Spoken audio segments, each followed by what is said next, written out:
Kerajaan negeri membuka permohonan geran tahun melawat Selangor 2026 dengan peruntukan RM600,000 bagi memperkukuh kempen pelancongan negeri.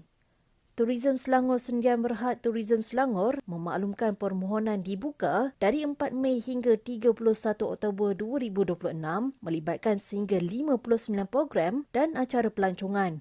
Geran ini terbuka kepada syarikat swasta, syarikat berkaitan kerajaan GLC, anak syarikat kerajaan negeri serta pertubuhan bukan kerajaan NGO tempatan dengan 5 kategori bernilai antara RM3,000 hingga RM20,000. Menurut Tourism Selangor, keutamaan diberikan kepada program berimpak tinggi yang mampu merangsang ekonomi serta menarik penyertaan pelancong tempatan dan antarabangsa. Sebelum ini, sebanyak 30 agensi menerima geran RM300,000 pada tahun 2025.